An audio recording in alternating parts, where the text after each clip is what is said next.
എന്നെ കേട്ടുകൊണ്ടിരിക്കുന്ന നിങ്ങളോട് എനിക്ക് പറയാനുള്ളതും ഈ വിഷയത്തെക്കുറിച്ചാണ്. സാമ്പത്തിക മേഖലയിലുണ്ടാകുന്ന പ്രശ്നങ്ങളെക്കുറിച്ച്, കടബാധ്യതകളെക്കുറിച്ച്. ജീവിതം വഴിമുട്ടി നിൽക്കുന്ന അവസ്ഥയിലാണ് നീ ജീവിക്കുന്നതെങ്കിൽ, ഒത്തിരിയേറെ കടബാധ്യതകൾ നിനക്കുണ്ടെങ്കിൽ ഈ ടോക്ക് നിങ്ങൾ കേൾക്കണം. പറ്റുമെങ്കിൽ എല്ലാവർക്കും ഒന്ന് ഷെയർ ചെയ്ത് കൊടുക്കണം. ഇത് എല്ലാവരുടെയും ജീവിതത്തിൽ ഒന്ന് നിറയട്ടെ. പലപ്പോഴും എന്നെ ഇങ്ങനെ സമീപിക്കുന്നവർക്ക് കൊടുക്കുന്ന 3 വചനങ്ങളാണ് എനിക്ക് നിങ്ങളോട് പറയാനുള്ളത്. 3 വചനങ്ങൾ എന്നിങ്ങനെ ഒത്തിരി പേര് സമീപിക്കാറുണ്ട്.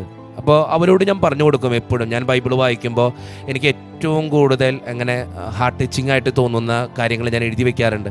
അങ്ങനെ എന്നെ സാമ്പത്തികമായിട്ട് ഒന്ന് എനിക്ക് വേണ്ടി പ്രാർത്ഥിക്കണമെന്ന് പറഞ്ഞ് ഒരു വ്യക്തി കടന്നു വന്നപ്പോൾ ഞാൻ ആ വ്യക്തിക്ക് കൊടുത്ത കുറച്ച് വചനങ്ങളാണ്, 3 വചനങ്ങളാണ് നിങ്ങളോട് പറയുന്നുള്ളൂ. ആ വചനങ്ങൾ നിങ്ങൾ എടുത്തൊന്ന് പ്രാർത്ഥിക്കണം. ആ വചനങ്ങളുടെ ശക്തിയാൽ നിങ്ങളുടെ ജീവിതത്തിൻ്റെ കടബാധ്യതകൾ മാറ്റിത്തരാനുള്ള വഴികൾ തമ്പുരാൻ തുറന്നു തരും. എനിക്ക് ആദ്യമേ തന്നെ ഒരു കാര്യം പറയാം.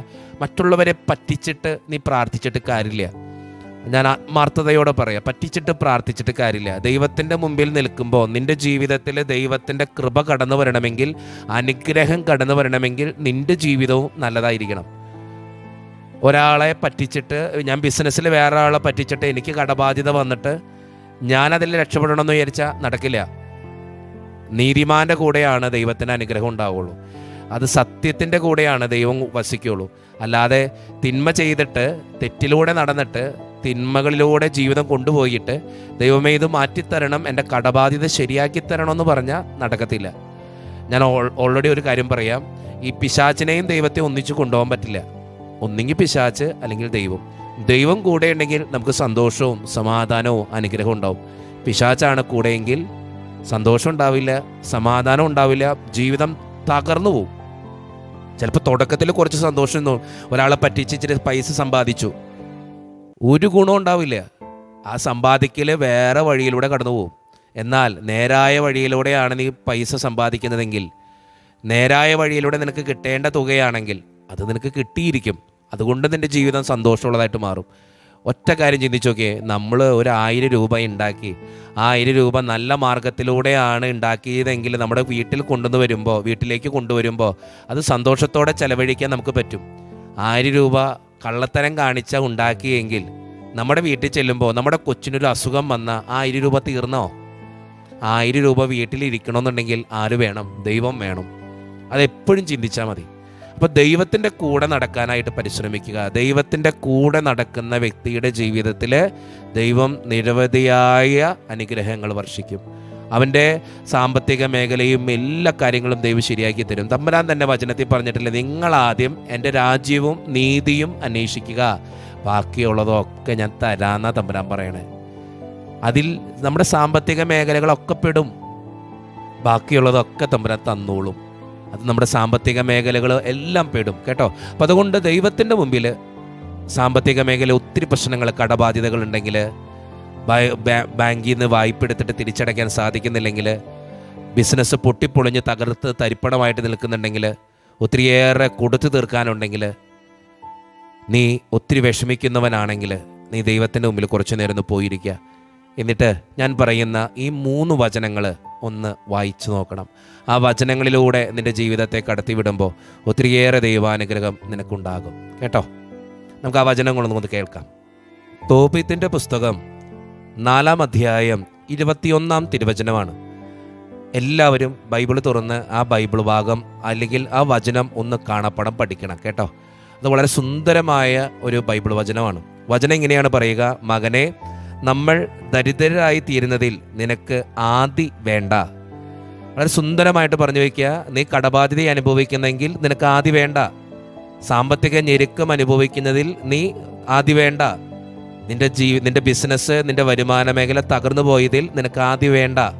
വളരെ കൃത്യമായിട്ട് പറഞ്ഞു വയ്ക്കുക. മകനെ, നമ്മൾ ദരിദ്രരായി തീർന്നതിൽ നിനക്ക് ആദി വേണ്ട. പിന്നെന്താ?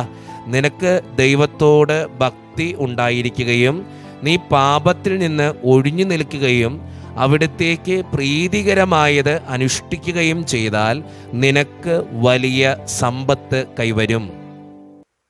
വചനം പറയുന്നത് ഒന്നും കൂടി, ദൈവത്തിൻ്റെ വചനം ഇത്, ഒരിക്കലും മാറ്റമില്ലാത്തൊരു വചനം. ആ വചനം പറയുന്ന ഒന്നുകൂടി കേട്ടെ. മകനെ, നമ്മൾ ദരിദ്രരായി തീരുന്നതിൽ നിനക്ക് ആദി വേണ്ട. നിന്റെ ജീവിതത്തിൽ കടബാധ്യത ഉണ്ടായതിൽ നിനക്ക് ആദി വേണ്ട. ബാങ്കിൽ വായ്പ തിരിച്ചടയ്ക്കാൻ സാധിക്കാത്തതിൽ നിനക്ക് ആദി വേണ്ട.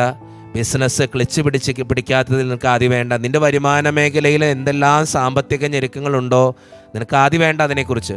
എന്നിട്ട് എന്താ വേണ്ടേ? കൃത്യമായിട്ട് പറഞ്ഞു വയ്ക്കുക. നിനക്ക് ദൈവത്തോട് ഭക്തി ഉണ്ടായിരിക്കുകയും നീ പാപത്തിൽ നിന്ന് ഒഴിഞ്ഞു നിൽക്കുകയും അവിടത്തേക്ക് പ്രീതികരമായത് അനുഷ്ഠിക്കുകയും ചെയ്താൽ. 3 കാര്യങ്ങൾ അതിൽ പറഞ്ഞു വയ്ക്കുന്നുണ്ട് ആ വചനത്തിൽ. എന്തൊക്കെയാണ് പറഞ്ഞു വയ്ക്കുന്നത്? നിനക്ക് ദൈവത്തോട് ഭക്തി ഉണ്ടായിരിക്കണം.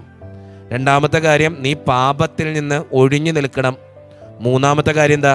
അവിടത്തേക്ക് പ്രീതികരമായിട്ടുള്ളത് അനുഷ്ഠിക്കണം. എന്നാൽ നിന്റെ ജീവിതത്തിൽ വലിയ സമ്പത്തുണ്ടാകും. ഈ ബൈബിൾ ഭാഗം നമ്മുടെ ജീവിതത്തോട് ചേർത്ത് വെക്കേണ്ട ഒരു ബൈബിൾ ഭാഗമാണ്. ഈ 3 കാര്യങ്ങൾ ചെയ്താൽ എന്ത് കിട്ടും? സമ്പത്തുണ്ടാകുമെന്ന് പറയണേ. സമൃദ്ധി ഉണ്ടാകും, ഐശ്വര്യം ഉണ്ടാകും. നമ്മുടെയൊക്കെ ജീവിതത്തിൽ എപ്പോഴും ചിന്തിക്കേണ്ട കാര്യത, ജീവിതത്തിൻ്റെ യാഥാർത്ഥ്യങ്ങളിലൂടെ കടന്നു പോകുമ്പോൾ ഞാൻ പാപത്തിൽ നിന്നകന്ന് ദൈവത്തിന് പ്രീതികരമായത് ജീവിച്ച് ദൈവത്തോട് പ്രാർത്ഥിച്ച് ദൈവത്തിന് മുമ്പിൽ ഭക്തിയോടെ ജീവിക്കുന്നവനാണെങ്കിൽ എൻ്റെ ജീവിതത്തിന് അനുഗ്രഹം ഉണ്ടാകും. അത് എത്ര വലിയ കടബാധ്യതയാണെങ്കിലും തമ്പുരാൻ അതിനുള്ള വഴികൾ തുറന്നു തരും, ഉറപ്പ്. എത്രയോ ജീവിതങ്ങളെ ഞാൻ കണ്ടിരിക്കുന്നു. എത്രയോ ജീവിതങ്ങളെ കടബാധ്യത മൂലം മുങ്ങി ഒത്തിരി വിഷമത്തിലേക്കും ആത്മഹത്യയുടെ വക്കിലെത്തി നിന്ന ഒരു കുടുംബം ഞാൻ വർഷങ്ങൾക്ക് മുമ്പ് ഓർക്കുക. ഇന്ന് സന്തോഷത്തോടു കൂടെ ജീവിക്കുക. കരഞ്ഞിട്ട് എൻ്റെ മുമ്പിൽ ഇങ്ങനെ വാതിൽക്ക് മുട്ടി തുറന്ന് കരഞ്ഞ് നിലവിളിച്ച് എൻ്റെ മുറിയിൽ നിന്ന് ഇറങ്ങിപ്പോയൊരു കുടുംബം.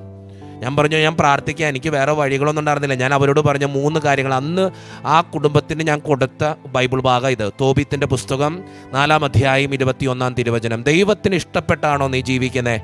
എന്ത് വലിയ പ്രശ്നം ഉണ്ടെങ്കിലും ദൈവം നോക്കും.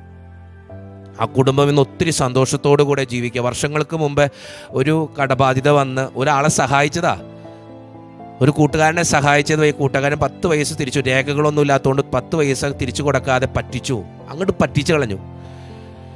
എല്ലാം തകർന്ന് തരിപ്പണമായിട്ട് നിൽക്കുന്നൊരു സാഹചര്യത്തിൽ എന്നെ കാണാൻ തന്നെ. അച്ഛാ, ഞാൻ എന്ത് ചെയ്യും? അവനെ കൊല്ലാനുള്ള ധൈര്യം പോലും എനിക്കില്ല. കാരണം അവൻ എൻ്റെ കൂട്ടുകാരനല്ലേ, അവനെന്നെ പറ്റിച്ചു എന്ന് പറഞ്ഞിട്ട് ഇറങ്ങി എൻ്റെ മുമ്പിലേക്ക് വരിക. ഒരു ഭാര്യയും ഭർത്താവും 2 മക്കളും. ഞാൻ സങ്കടത്തോടു കൂടെ ഓർത്തിരുന്ന് കേട്ടു. അത് കുറേ നേരം ഇരുന്ന് കേട്ടിട്ട് ഞാൻ പറഞ്ഞൊരു കാര്യം, ഞാൻ പ്രാർത്ഥിക്കാം, അല്ലാതെ എന്ത് പറയും? അവസാനം ആ വ്യക്തിക്ക്, ആ കുടുംബത്തിന് കൊടുത്ത വചനം ഇതാ. തോബീത്തിൻ്റെ പുസ്തകം 4-ാം അധ്യായം 21-ാം തിരുവചനം. മകനെ, നമ്മൾ ദരിദ്രരായിത്തീരുന്നതിൽ നിനക്ക് ആദ്യം വേണ്ട. ടെൻഷൻ അടിക്കണ്ട. നീ ഒറ്റ കാര്യം ചെയ്താൽ മതി. എന്തൊക്കെ കാര്യം ചെയ്യണേ? നിനക്ക് ദൈവത്തോട് ഭക്തി ഉണ്ടായിരിക്കുകയും നീ പാപത്തിൽ നിന്ന് ഒഴിഞ്ഞു നിൽക്കുകയും അവിടത്തേക്ക് പ്രീതികരമായത് അനുഷ്ഠിക്കുകയും ചെയ്താൽ നിനക്ക് വലിയ സമ്പത്ത് കൈവരും. നിൻ്റെ ജീവിതത്തിന് സമ്പത്ത് വേണോ? ദൈവത്തോട് കൂടെ ഇരിക്കണം. നിൻ്റെ വരുമാന മേഖലയിൽ അഭിവൃദ്ധി വേണോ? നീ ദൈവത്തിൻ്റെ കൂടെ ഇരിക്കണം. ചിലരെങ്ങനെയാ ബിസിനസ് കൂടുമ്പോൾ ദൈവത്തെ മറക്കും, പിന്നെ എങ്ങനെയാ ബിസിനസ് പൊട്ടിപ്പൊളിയും. എനിക്കറിയാം പല കുടുംബങ്ങളും, വലിയ പ്രതാപത്തിൽ നിന്ന കുടുംബങ്ങൾ ബിസിനസ് കൂടിയപ്പോൾ പ്രാർത്ഥന മുടക്കി, വിശുദ്ധ കുർബാനയിൽ മുടക്കം വരുത്തി. എന്താ പറ്റിയേ? ബിസിനസ് തകർന്നു പോയി, ഒരു സന്തോഷം സമാധാനം ഇല്ലാണ്ടായിപ്പോയി. എത്രയോ കുടുംബങ്ങളെ നമുക്ക് കാണിച്ചു തരാൻ പറ്റും. അതുകൊണ്ട് എന്നെ കേട്ടുകൊണ്ടിരിക്കുന്ന ദൈവജനമേ, എനിക്ക് പറയാനുള്ള കാര്യം ഇത്രയേ ഉള്ളൂ. നീ ദൈവത്തിൻ്റെ കൂടെ ജീവിച്ചു നോക്കിയേ, ദൈവത്തിന് 1-ാം സ്ഥാനം കൊടുത്തു നോക്കിയേ, ബാക്കിയൊക്കെ നിൻ്റെ ജീവിതത്തിന് കിട്ടും. പണമായാലും പ്രതാപമായാലും എന്തായാലും തമ്പുരാൻ തരും. പക്ഷെ ദൈവത്തിന് 1-ാം സ്ഥാനം കൊടുക്കണം. ദൈവത്തിന് ഇഷ്ടപ്പെട്ട വിധം നീ ജീവിക്കണം, പാപത്തിൽ നിന്ന് അകന്ന് ജീവിക്കണം. അപ്പോൾ നിൻ്റെ ജീവിതത്തിന് അനുഗ്രഹം ഉണ്ടാവും. അപ്പോൾ മനസ്സിൽ ഓർത്തു വെക്കേണ്ട 1-ാമത്തെ വചനം, തോബീത്തിൻ്റെ പുസ്തകം 4-ാം അധ്യായം 21-ാം തിരുവചനം.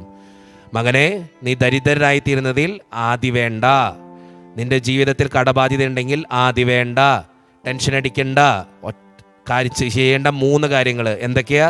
1-ാമത്തെ കാര്യം, നിനക്ക് ദൈവത്തിൻ്റെ മുമ്പിൽ ഭക്തി ഉണ്ടാകണം. 2-ാമത്തെ കാര്യം, പാപത്തിൽ നിന്ന് അകന്ന് ജീവിക്കണം. 3-ാമത്തെ കാര്യം, ദൈവത്തിന് പ്രീതികരമായിട്ട് നീ ജീവിക്കണം. അങ്ങനെ ഉണ്ടെങ്കിൽ നിൻ്റെ ജീവിതത്തിൽ വലിയ സമ്പത്ത് കൈവരുമെന്നാണ് ഈ ബൈബിൾ ഭാഗം നമ്മളോട് പറഞ്ഞു വയ്ക്കുക. നിൻ്റെ ജീവിതത്തിന് ഐശ്വര്യം വേണോ? നീ ദൈവത്തിൻ്റെ കൂടെ നടക്ക്, നിൻ്റെ ജീവിതത്തിന് അഭിവൃദ്ധി ഉണ്ടാകും. 2-ാമത്തെ ബൈബിൾ ഭാഗം അത് യെശയ്യാ പ്രവാചകന്റെ പുസ്തകം. യെശയ്യാ പ്രവാചകന്റെ പുസ്തകം 45-ാം അധ്യായം 2-ഉം 3-ഉം തിരുവചനങ്ങളാണ്. എല്ലാവർക്കും അറിയാവുന്നൊരു വചന. എനിക്ക് ഏറ്റവും ഇഷ്ടപ്പെട്ട ഒരു ബൈബിൾ ഭാഗം അത്. പറ്റുമെങ്കിൽ ആ 45-ാം അധ്യായം 1 മുതൽ 8 വരെ ഒന്ന് തുറന്നു വായിക്കണം കേട്ടോ. വളരെ അനുഗ്രഹമുള്ള ഒരു ബൈബിൾ ഭാഗമായിട്ട് എനിക്ക് എപ്പോഴും തോന്നിയിട്ടുണ്ട്. അതിൽ 2-ാമത്തെ വചനം എങ്ങനെയാ? ഞാൻ നിനക്ക് മുൻപേ പോയി മലകൾ നിരപ്പാക്കുകയും പിച്ചളവാതിലുകൾ തകർക്കുകയും ഇരുമ്പോടാമ്പലുകൾ ഒടിക്കുകയും ചെയ്യും. നിന്നെ പേര് ചൊല്ലി വിളിക്കുന്ന ഇസ്രായേലിൻ്റെ കർത്താവായ ദൈവം ഞാനാണെന്ന് നീ അറിയേണ്ടതിന് അന്ധകാരത്തിലെ നിധികളും രഹസ്യ ധനശേഖരവും ഞാൻ നിനക്ക് തരും. തമ്പുരാൻ്റെ കൂടെ നീ ജീവിച്ചാൽ നിനക്ക് വേണ്ടത് വേണ്ട സമയത്ത് തമ്പുരാൻ തരും. കാരണം നമ്മുടെ ദൈവം സർവശക്തനായ ദൈവം. ആ 2-ാമത്തെ വചനം തൊട്ടാ വചനം പറഞ്ഞു വയ്ക്കുന്നത് എങ്ങനെയാ? 2-ാമത്തെ വചനം, ഞാൻ നിനക്ക് മുൻപേ പോയി മലകൾ നിരപ്പാക്കുകയും പിച്ചളവാതിലുകൾ തകർക്കുകയും ഇരുമ്പോടാമ്പലുകൾ ഒടിക്കുകയും ചെയ്യും. എല്ലാ തടസ്സങ്ങളും തമ്പുരാൻ മാറ്റും. നിന്റെ വരുമാന മേഖലയിൽ എല്ലാ തടസ്സങ്ങളും തമ്പുരാൻ മാറ്റും. നിന്റെ സാമ്പത്തിക മേഖലയിലെ എല്ലാ തടസ്സങ്ങളും തമ്പുരാൻ മാറ്റും. എന്നിട്ട് പറഞ്ഞു വയ്ക്കുന്ന തൊട്ടാ, നിന്നെ പേര് ചൊല്ലി വിളിക്കുന്ന ഇസ്രായേലിൻ്റെ കർത്താവായ ദൈവം ഞാനാണെന്ന് നീ അറിയേണ്ടതിന്. നീ വിശ്വസിക്കുന്ന ദൈവം ഞാനാണെന്ന് നീ അറിയേണ്ടതിന്. എന്താ പറഞ്ഞു വയ്ക്കുന്നത്? അന്ധകാരത്തിലെ നിധികളും രഹസ്യ ധനശേഖരവും ഞാൻ നിനക്ക് തരും. നിന്റെ സാമ്പത്തിക മേഖലകൾ നിനക്ക് എന്താണോ വേണ്ടത് അത് ദൈവം നിനക്ക് തരുമെന്നാണ് ഈ ബൈബിൾ ഭാഗം നമുക്ക് പറഞ്ഞു തരിക. യെശയ്യാ പ്രവാചകന്റെ പുസ്തകം 45-ാം അധ്യായം 2-3 തിരുവചനങ്ങൾ. ഈ വചനങ്ങളൊന്ന് വായിച്ച് ധ്യാനിക്കണം കേട്ടോ. ജീവിതത്തിലെ എത്ര വലിയ സാമ്പത്തിക പ്രശ്നത്തിലൂടെയാണ് നീ പോകുന്നതെങ്കിലും കർത്താവ് എന്നെ നോക്കുമെന്നുള്ള ഉറപ്പോടുകൂടെ അവൻ എനിക്ക് മുൻപേ പോയി മുൻപേ പോയി മലകൾ നിരപ്പാക്കുകയും പിച്ചളവാതിലുകൾ തകർക്കുകയും ഇരുമ്പോടാമ്പലുകൾ ഒടിക്കുകയും എന്തെല്ലാം തടസ്സമുണ്ടെങ്കിലും തമ്പുരാൻ മാറ്റിത്തരും. അപ്പം അതുകൊണ്ട് സാമ്പത്തിക മേഖലയിൽ, വരുമാന മേഖലയിൽ എന്തെങ്കിലും പ്രശ്നത്തിലൂടെയാണ് നീ കടന്നു പോകുന്നതെങ്കിൽ തമ്പുരാൻ്റെ കൂടെ ജീവിക്കാനൊന്ന് പരിശ്രമിച്ചോക്ക്. നിൻ്റെ ജീവിതത്തിന് മാറ്റം ഉണ്ടാവും, അനുഗ്രഹം ഉണ്ടാവും. 3-ാമത്തെ വചനം, അത് ഏറ്റവും ഇഷ്ടപ്പെട്ട ഒരു ബൈബിൾ ഭാഗമാണ്, ഏറ്റവും ഇഷ്ടപ്പെട്ട ഒരു വചനമാണ്. എന്താ വചനം? വിശുദ്ധ പൗലോസ് ശ്ലീഹ ഫിലിപ്പിയർക്ക് എഴുതിയ ലേഖനം 4-ാം അധ്യായം 19-ാം തിരുവചനം. എല്ലാവർക്കും അറിയാവുന്നൊരു വചനം. ഏതാ? എൻ്റെ ദൈവം തൻ്റെ മഹത്വത്തിൻ്റെ സമ്പന്നതയിൽ നിന്നും യേശു ക്രിസ്തു വഴി നിങ്ങൾക്ക് ആവശ്യമുള്ളതെല്ലാം നൽകും. എൻ്റെ ദൈവം തൻ്റെ മഹത്വത്തിൻ്റെ സമ്പന്നതയിൽ നിന്നും യേശു ക്രിസ്തു വഴി നിങ്ങൾക്ക് ആവശ്യമുള്ളതെല്ലാം നൽകും. ഈ 3 വചനങ്ങൾ ഒന്ന് മനഃപ്പാഠമാക്കാൻ പരിശ്രമിക്കുക. സാമ്പത്തിക മേഖലയിലൂടെയാണ് നീ സാമ്പത്തികമായിട്ടുള്ള ഒത്തിരിയേറെ ഞെരുക്കത്തിലൂടെയാണ് നീ കടന്നു പോകുന്നതെങ്കിൽ നിൻ്റെ കുടുംബ പ്രാർത്ഥന വേളകളിൽ, നിൻ്റെ സ്വകാര്യമായിട്ടുള്ള പ്രാർത്ഥനാ നിമിഷങ്ങളിൽ നീ ഈ 3 വചനങ്ങൾ എടുത്തു വെച്ച് പ്രാർത്ഥിക്കണം. ഒത്തിരിയേറെ സാമ്പത്തിക തടസ്സം നിനക്കുണ്ടെങ്കിൽ, കടബാധ്യതകളുണ്ടെങ്കിൽ, ജപ്തിയുടെ വക്കിലാണ് നീ എത്തി നിൽക്കുന്നതെങ്കിൽ, വായ്പ തിരിച്ചടയ്ക്കാൻ സാധിക്കുന്നില്ലെങ്കിൽ, ജോലിയിലെ വരുമാന പ്രശ്നങ്ങളിൽ തടസ്സമുണ്ടെങ്കിൽ, എന്തെങ്കിലും വരുമാന മേഖലയുമായി സാമ്പത്തികമായിട്ട് ബന്ധപ്പെട്ടോ എന്തെങ്കിലും ബുദ്ധിമുട്ടുകളോ തടസ്സങ്ങളോ നിൻ്റെ ജീവിതത്തിലുണ്ടെങ്കിൽ നീ ജീവിക്കേണ്ട, ചിന്തിക്കേണ്ട, ചേർത്ത് പിടിക്കേണ്ട 3 വചനങ്ങൾ. തോബിത്തിൻ്റെ പുസ്തകം 4-ാം അധ്യായം അതിൽ കൃത്യമായിട്ട് പറഞ്ഞു വയ്ക്കുന്നുണ്ട്. 4-ാം അധ്യായം 21-ാം തിരുവചനം. യെശയ്യാ പ്രവാചകന്റെ പുസ്തകം 45-ാം അധ്യായം 2-3 തിരുവചനങ്ങൾ. 3-ാമത്തത് വിശുദ്ധ പൗലോസ് ശ്ലീഹ ഫിലിപ്പിയർക്ക് എഴുതിയ ലേഖനം 4-ാം അധ്യായം 19-ാം തിരുവചനം. ഈ 3 വചനങ്ങൾ ധ്യാനിച്ച് നിങ്ങളൊന്ന് പ്രാർത്ഥിച്ചു നോക്ക്. ഒത്തിരി ദൈവാനുഗ്രഹം നിങ്ങളുടെ ജീവിതത്തിലുണ്ടാകും. നിങ്ങളുടെ സാമ്പത്തിക മേഖലകളെ ദൈവം അനുഗ്രഹിച്ച് എല്ലാ തടസ്സങ്ങളും മാറ്റിത്തന്ന് നിൻ്റെ ജീവിതത്തെ ഐശ്വര്യപൂർണ്ണമാക്കുന്ന രീതിയിൽ, നിൻ്റെ ജീവിതത്തിൽ സമ്പത്ത് കൈവരുന്ന രീതിയിൽ നിന്നെ അവിടുന്ന് വളർത്തും. അതുകൊണ്ട് എന്നെ കേട്ടുകൊണ്ടിരിക്കുന്ന ദൈവജനമേ, ഇതെല്ലാവർക്കും ഒന്ന് ഷെയർ ചെയ്യണം കേട്ടോ. എല്ലാവരും ഈ 3 ബൈബിൾ ഭാഗം ഒന്ന് വായിക്കട്ടെ. ഇത് വായിച്ചിട്ട് ധ്യാനിക്കട്ടെ. അവരുടെ പ്രാർത്ഥനാ വേളകളിൽ അത് ചേർത്ത് വയ്ക്കട്ടെ. സാമ്പത്തികമായിട്ട് ഒത്തിരി പ്രതിസന്ധിയിലൂടെയാണ് കടന്നു പോകുന്നതെങ്കിൽ ഈ 3 വചനങ്ങൾ പ്രാർത്ഥിച്ച് ധ്യാനിക്കുക. നിൻ്റെ ജീവിതത്തിന് മാറ്റം ഉണ്ടാകും, അനുഗ്രഹം ഉണ്ടാകും.